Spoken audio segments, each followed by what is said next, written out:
Hello, welcome to Convict Inc. I'm your host, Robert Rosso. And before I begin, let me just get this out.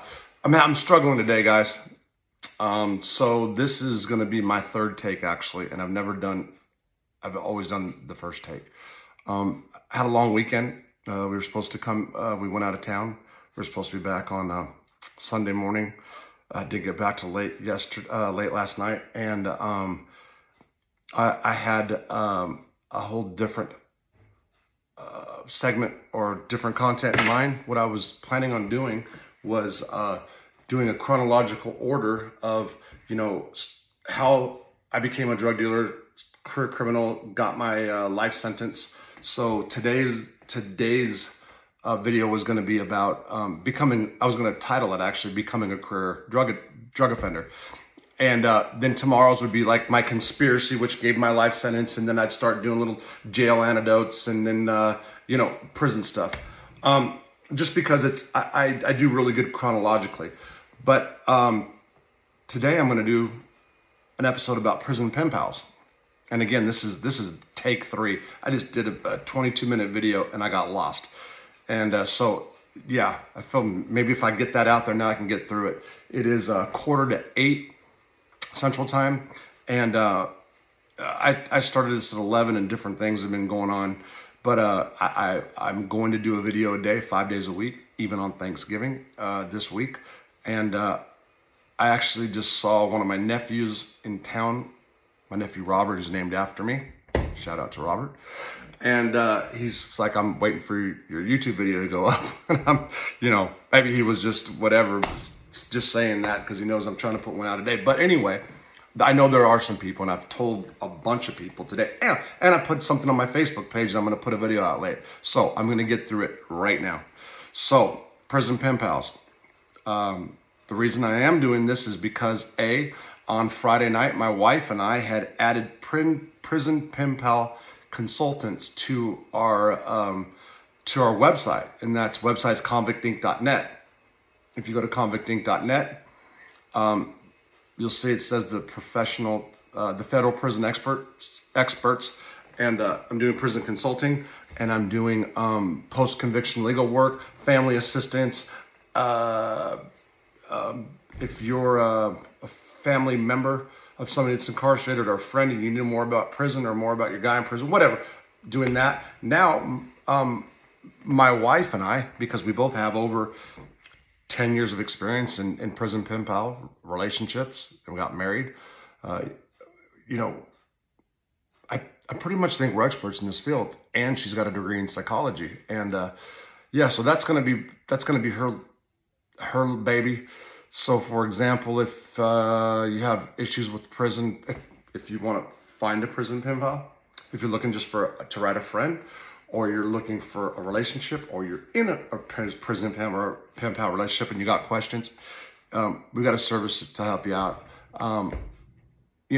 I don't think there are too many other people that would qualify as experts besides my wife and I, and some of the other people that I do have working for Convict Inc.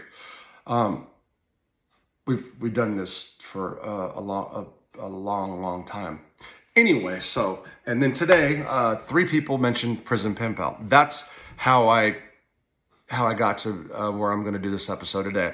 So here's what I'm going to do. I'm going to tell some prison pen pal stories, and then I'm going to talk a little bit about writing prisoners and things I think that you should do if you're interested. Some things you should know, and so that's what I'm going to do. Let's see if I can get through this one. So, 1995, I got arrested on a parole violation that I was totally innocent of. Ex-wife or boyfriend or somebody out there put a small amount of drugs in my truck and called the cops. Let's just say that. I don't know who it was. To this day, I don't know who it was. Okay, so anyway, I was angry. I didn't get a new charge. Well, I didn't go to do more time, but I had a parole violation because of it, and I did my parole violation in the Sebastian County Detention Center. When I got locked up, I was going through divorce with my ex-wife, and I was dating somebody who didn't write, and she would come visit me but didn't write letters. And I was locked down because of my behavior. I wasn't a happy camper because I was set up or framed or whatever. And so they had me locked down. In a cell, 24 hours a day. Actually, back then it was like 23 and a half hours a day. The cell they put me in with was a guy named Tim Moore, who had a wife named Diana Ledford. Tim Moore and Diana Ledford were later convicted of raping a local Fort Smith reporter, I think she was. I was in the cell with Tim for a couple days. There was no other cell space. He, anyway, I was there probably 2 or 3 days before I moved out. So he hooked me up with, because I was bored, had nothing, literally nothing to do. I wrote one of Diane's friends. Diane was down in the Arkansas Department of Corrections doing a sentence, and she had a bunch of girlfriends, and Tim was in the jail going through his stuff, his case, and asking guys in there if they want to write girls that were in the state prison. We were able to correspond with each other because we were pretrial detainees. So anyway, started writing a girl named Barbara Beatty. Wrote for about 6 months, and we wrote books. 5 pages front and back. We were both addicts and both a little crazy, and some kind of addiction we had going with those letters. And, it was my way to do time. And we got out a couple weeks apart and hooked up, and it was a match made in hell. That's what it was. Last time I was seeing her, she was up on the stand. He did it. Those were his drugs. And she helped me get a life sentence. So anyway, went to Leavenworth in 1998. And shortly thereafter, there were some guys that found out that I can write a little bit, and come and ask me to, if I can help them write a letter. They couldn't write letters too good, whatever. And really, it was a guy named Wayne Travis. He's a Crip, or was a Crip, whatever. He's 52 years old, had a life sentence. He was from LA, and he was from a gang, big gang out there, Crip gang called the Rolling 60s. So Wayne had hooked me up with a couple guys and said that I got game. And some guys would come to me and say, "Hey man, I'm trying to write this girl." Some of the guys, these were all black guys, didn't really know, they were, didn't know what they should say to a white girl. And remember, I want to be clear over here. This was before the Kardashians. And if you don't know what I'm talking about, interracial relationships were not the norm. They weren't accepted like they are now. I'm not saying everywhere, but in general, a lot of people in society had a problem with that. And I do believe that the Kardashian thing made that, normalized it, whatever. So, okay, so most of the black guys in prison were writing. White girls they got from pen pal websites or friends or whatever. And and I know I'm gonna get so much. Most of the white girls weren't thin, okay, and weren't all beauty queens, and that's the truth. So if you're gonna hate on me for saying that, I'm sorry. I'm keeping it real. Okay, so I had a thing. I was saying, getting a little cocky back then, and I said, 5. I can hook. Okay. I'll say what I said. I can hook a bitch in five letters or less, and meaning hook them for them. And what they were really trying to do is get girls to come visit and start bringing in drugs. And I was 5 for 5. 5 for 5. Yeah. So I did a pretty good job of it. And scumbag moves. Absolutely. I was strung out at the time. And I will tell you, it was wreck. I laughed a lot about it, as did a lot of people. I did a lot of shoe time, whole time, and man, it's just what I did. That's what I did. Okay, 2001, I think it was. Me and a bunch of my crew got slammed down. Actually, it was Yeah, it was 2002. Got slammed down, and we were all doing an extended period, or an indeterminate period of shoe time, and a guy that was that hung around with this named James White got on a pen pal website called Friends Behind the Wall. Now, if people out there don't know, a lot of people in the LGBTQ community utilize that site, and James surely got his fair of people in that community. So there was a guy that came out as saying he was gay, and there was I'll never forget a professor from the University of Tennessee who identified himself as the freaky bisexual professor, and was like, "Hey guy, you know, how are you doing in there? Are you okay? Hey, have you been raped?" And she just like wanted to hear it. Like, what is up with this guy? So White was like disgusted. Me and one of my bros, Dusty, we thought it was funny, you know, because White was like really, you know, really plexed, really upset about it. So I said, "Here, give me that." And I wrote a letter like I'm White, and James like I was James, and you know, with the intent of having this guy send White money. And it worked. The freaky professor sent money, and he sent books. And then you had another guy, his name was Joe, and he didn't have much longer to live. And he was a really wealthy guy, and he had some conditions, and in 2 letters, he proposed. So, you know, man, I mean, so as trying to do what we were doing, what we were wrecking off of, we were entertaining ourselves, you know, I got the job done. You know, got White a marriage proposal, and the guy wanted his mom's phone number, and he wanted to call and tell his mom that he was picking him up actually in his plane, and that he was going to give James this business and this and this. And then he had conditions where they had to go to a restaurant twice a week, and James had to hold his hand in the restaurant. I mean, you know, the guy was dying. He had cancer. Like he had like less than 5 years to live. So, you know, I don't mean to laugh at it, because I mean, you know, but I'm just, look, I was like 29, 30 years old. I'm 52 now.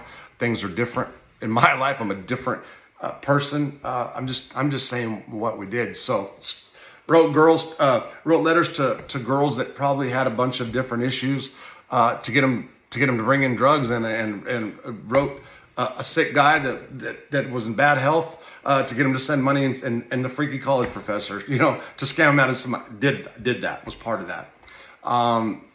It's just a fact. So 2005, I had a friend named Dusty. A bunch of us got shipped to Leavenworth for disruptive gang behavior, whatever you want to say it. And Dusty ended up showing up about 2 years later.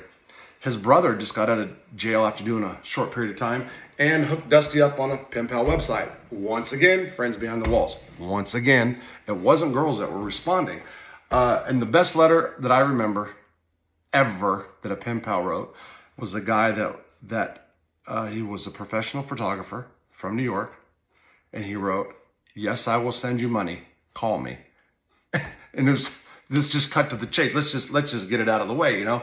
And that, I mean, and I'm gonna get into that because I can respect that, and you know, that was awesome.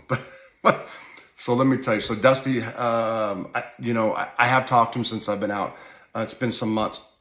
I don't know how he is anymore. Major homophobe back then, as were a lot of people.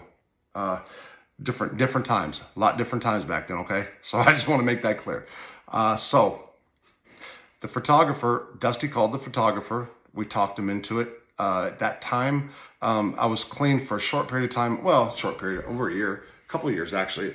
After I was diagnosed with cancer, or no, the time could have been off. I think I was clean for a while. Maybe it was a period of months. But anyway, we started partying, and you know, you can always use money to party on. And when we get messed up, it was like, "Hey, why don't you go call the photographer, Dusty, see what's up? You know, have him send you some money." He said he would. So sure enough, he did. And the guy was normal, I think, on the first conversation or two. So then he's like, okay, here's the deal. So what he wanted was Dusty to tell him a story. And the story was, and this was every phone call, Dusty they had to do a fantasy where Dusty broke out of prison. He was in prison for robbing people. He escaped from prison and somehow found his way into the community where the photographer lived. And he broke into the guy's house, and along the way, he ditched all his clothes except for a pair of black chaps, assless black chaps, and broke into the guy's house. And then he would find a big gun in the guy's house, and he'd stick the gun in the guy's mouth, make him bite on the gun, and then the guy would tell Dusty to say, I'm not going to look for money, and Dusty would have to say, where's the money? Where's the money? And the guy would just say, it's in my bedroom or it's in my wallet. And then like Dusty would go say, okay, I got your wallet. And the guy's like, you're not going to ask how much is in it. So if Dusty said like 1,000, the guy'd say, not that much, 800. Yeah, that's it. So whatever number that they ended the story with. So every time, Dusty's going to see us one day. Every time, every phone call, and I think they talked. We were trying to get him to call every day. I'm not gonna lie. Me and Tommy Reynolds and Crespo, Alex from Latin Kings. Yeah, we were wrecking off this because Dusty was so mad. There was one time he came back and took a shower. He was so pissed off because he just hated it. He was like, he felt like like he was being prostituted. I don't know. But every time the phone, like he hung up that phone, and whatever money that the guy had on him when Dusty robbed him, it would end up on his books within an hour. Within an hour, Western Union. So hey, we'd say, Dusty, go down there and call him, man. Come on, we'll get another gram of heroin. I mean, that's what it was, Oh man, I'm going to hell, right? So. Anyway, so let's skip some years. I ended up in Lewisburg. In Butner in 2007, and started writing professionally. Yeah, I got a little rocking chair here. I started writing professionally, and I'm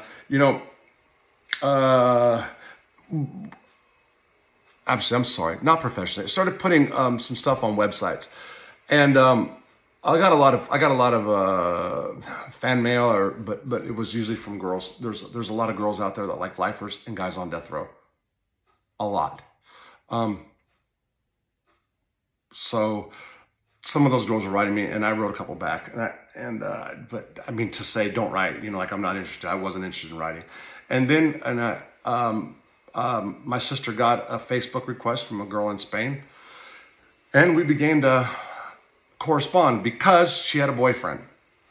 And that correspondence was genuine. It was the most honest relationship I've ever been at. Relationship. Forget the correspondence, relationship. And it was awesome. And you really got to, when you're going in it, and you both at least believe at the time you're not trying to game one another, or you're not looking for a relationship. It worked out really, really well. Now, I did catch some feelings for her after a certain amount of time. She's beautiful. Hard not to, you know what I mean? But, so we'd go some periods without talking. I kind of had to get away from it a little bit. She did help, and eventually helped me run my Facebook and some other websites and stuff. And she would forward messages to me, and I had still people reaching out to me, and along came a girl from England named Lulu. That's what I'll call her, Lulu. And I ended up I fell for her, kind of, and she started running a bunch of my stuff, social media sites. She put me new social media sites up. Now, this girl was really, really, really involved in pen paling. And in case you don't know, there's a lot of girls out there they spend their time pen paling guys. I used to refer to her as the Queen Mother pen pal stalker bitch. I know she's going to say this, and I don't mean disrespect. It's kind of a funny thing. She was writing multiple guys, I come to find out later, and in relationships with a couple of us. Anyway, so through her, she ran a site called Prison Links, and was very involved in the female prison pen pal thing. So, you know, that community, I should say. And there's so many of them. So I got to see, she would send me messages. So I got to see inside of what these girls were saying to one another. And it's a lot of drama. You know, a lot of them would be writing multiple guys, and then they'd find out the guys were writing multiple girls, and man, it was just like this big soap opera. That's like a book you can write in yourself. Maybe there should be some kind of miniseries on that, because that was nuts. Yeah. So, in case I get sidetracked here, let's make a little footnote.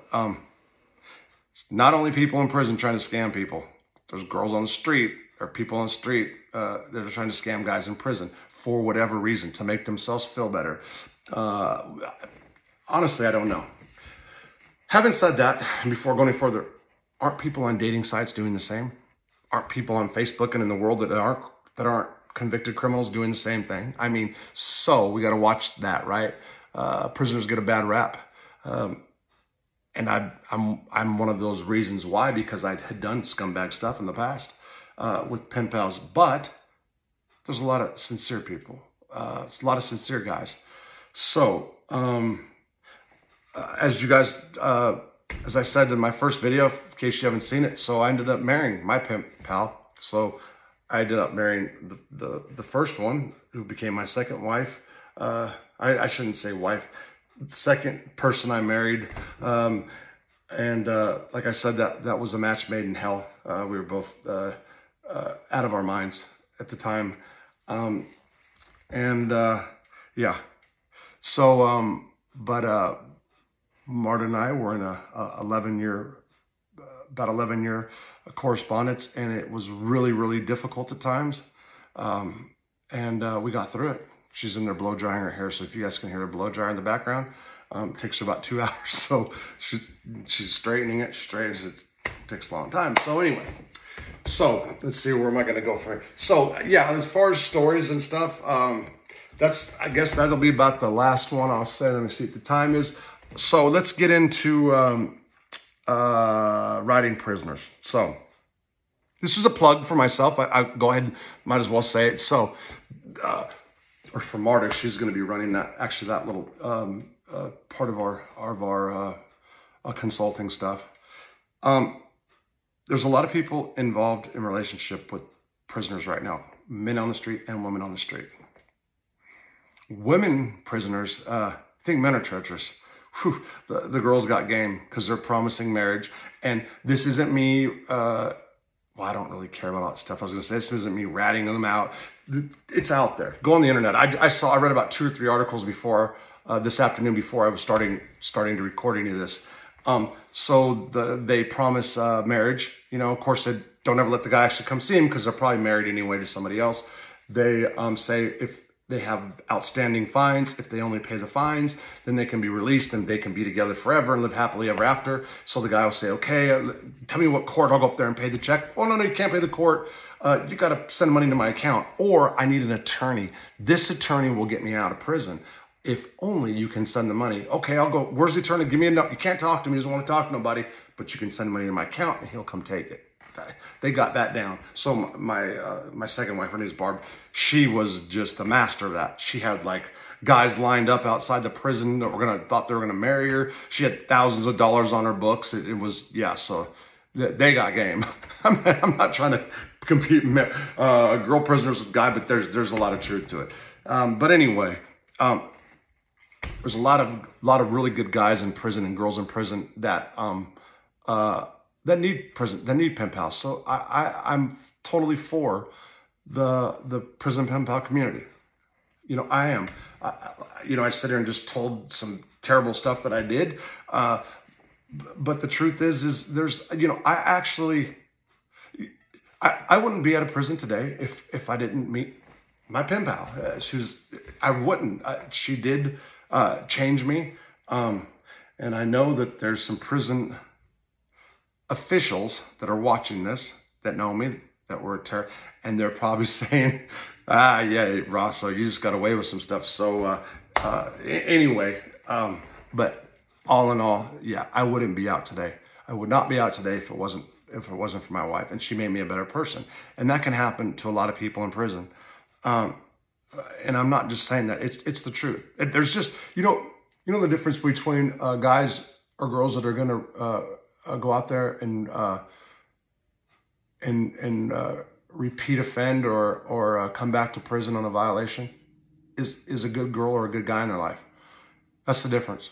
I got a friend in Pennsylvania who's been out a couple years, and he went to a wedding and drank and ended up smoking crack, and he built himself up. He worked hard, and he had a lot of stuff he accumulated that he never had in his life. He's in his late 30s, car, motorcycle, but he never got a girl. And that's what he's really missing, and if he would have had one, met a pen pal or something, maybe it could have changed. Now, there are also a lot of people out there that are, that write guys. Okay, let's talk about what I know, what I saw, because I got to see behind the curtain of the women prison pen pal, the female stalkers, I said, or whatever. There's girls that are, so there's some that are, that have been abused mentally, physically, emotionally, looking for emotional support. And when you're out of prison, you got somebody who's going to pay attention to you. Now, they might be paying attention because it's sincere. They might be paying attention to manipulate, whatever, but you get what you're, there's other ones that are, have insecurities, have, low self-esteem, whatever. They write guys. And then there you got the person that's changed and wants to change the bad boy, or write the bad boy. And, but they want him to be better. If only they get in their lives, they can make the guy better, blah, blah, blah. There's truth to that. There's some that can. Then you got the religion people, I don't mean to say the religion. Well, okay. So you got people that are Christians and Muslims and Jews and all that they write fellow Jews or Muslims or Christians in prison that are part of that community in prison. So, that's okay. Okay, so here, I'll put it out here. If only, and I'm talking about the whole, not the religion. If only the intent was true. So, what I've seen is, I've seen guys become Christian in prison for reasons that aren't sincere, or they're faking Christian because they get a perks in prison for it, or because they have a sex offense they're hiding, or because they've told on a million people and their conscience got to them, or they're hiding, different reasons. And then on the outside, you have guys and girls who write prisoners because they're saying it's the work of God or whatever, but really there's something else going on inside their lives that's causing them to write, such as they're infatuated with prisoners, or they like the prisoner, but they can't say it. Whatever, I've seen this like many times over and over again. So what's the moral of my story? Be honest. Now, how do you do that? Just be honest. Okay, so if you haven't been out of your house in 6 years and you haven't seen your feet, in 3, just put down, hey, right now I'm writing you, and I've got 2 large pizzas next to me and a half gallon of ice cream I've already necked. And hey, this is who I am. You want to hang out when you get out? You want to write some letter, kill some time? Okay. Or I like bad boys. What's up? What do you want to do when you get out, or just whatever. So people often have problems. Wondering if prisoners are sincere, or if they're being manipulated, if they're being tricked. This is where I plug my side in, and there's a lot of guys out there that I did time with. Boy, am I going to get hate. Anyway, a lot of guys I did time with that know what I'm talking about. Let them read a few letters. You know what to look for. You guys know what I'm talking about. You can figure out pretty quick if somebody's trying to do whatever. So what I'm trying to say is, okay, number one, if you want to get into writing prisoners, figure out what your true intent is. Do you want just a friendship, or could it be something else? Are you looking for a romantic relationship? Are you looking just to screw a prisoner when he or she gets out? If the guy's got some notoriety in prison, are you looking just because he's a celebrity status or whatever? The best you can do is you be honest first. You guys who go on to write A Prisoner and Friends Beyond the Wall, be honest. Say, yes, I'll send you money. Call me. Like the one guy that was the photographer with Dusty. That was the most straight up thing you can ever, I mean, you can't get no more cut and dry than that. So be honest. Before you're honest with the prisoner, be honest with yourself of what your true intent is. Are you just infatuated with the prison culture? Arguably my wife, I tease her, but because I used to, she's seen a photo and I was like, you wrote me because you were game.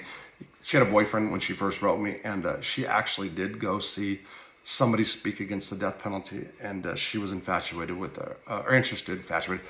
with American prison culture, criminology, all that. So yeah, I think she was sincere about the reasons why. I just like to tease. So anyway, that's what she said.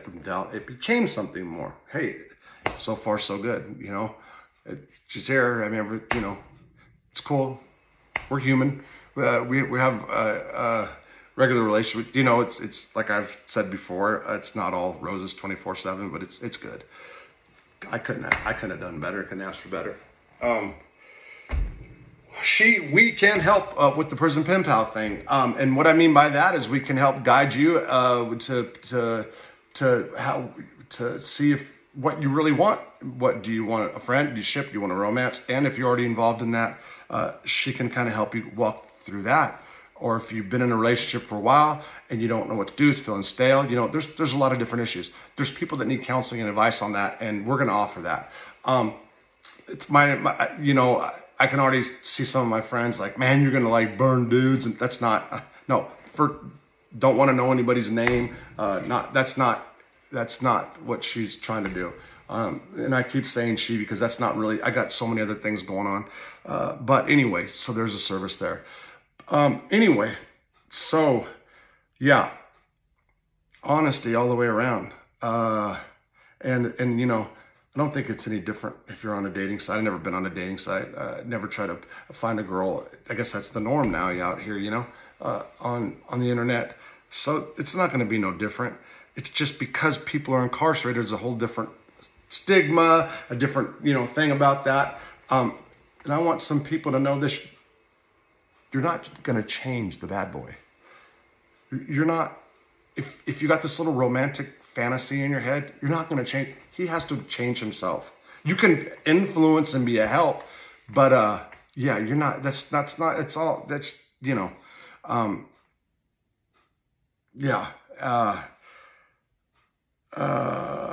If you just want to go inside and take a look inside a prison, maybe tell the guy that so he doesn't get his hopes up. Be pretty clear. If you think he's kind of angling for a relationship, don't stop that before it gets out of hand. There's stamps cost money. Time could be spent another way. I mean, maybe somebody will just get high instead. No, I don't know, but people out here, and like I said, there's a real value to the whole prison pen pal thing. I mean, people can change.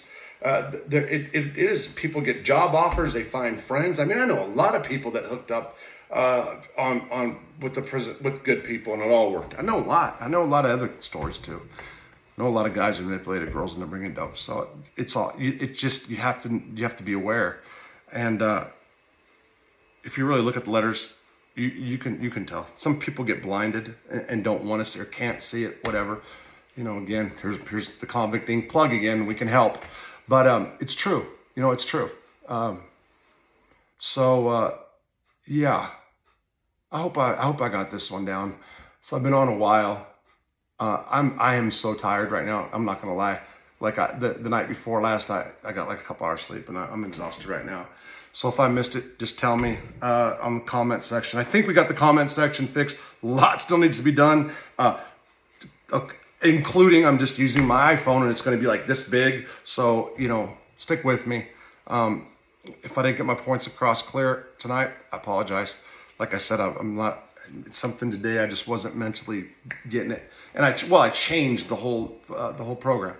God, I know I'm gonna shut this off and just be like, oh, there's this whole thing I just missed. I missed my point, or I'm gonna watch it. Probably won't even watch this back tonight. This is gonna be posted in a second, however long it takes. It's 8:20 Central Time. So yeah, I hope I got it. If there's any more, well, I mean, if you have any questions about what I'm saying, go ahead. Be easy on me. Some of the people about what I said about the Kardashians, or just, you know, and like I said, yes, I did scumbag stuff.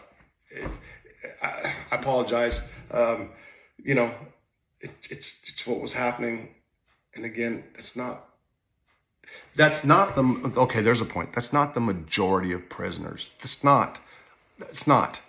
There's a lot of guys just they're looking for friendships and they're looking for love.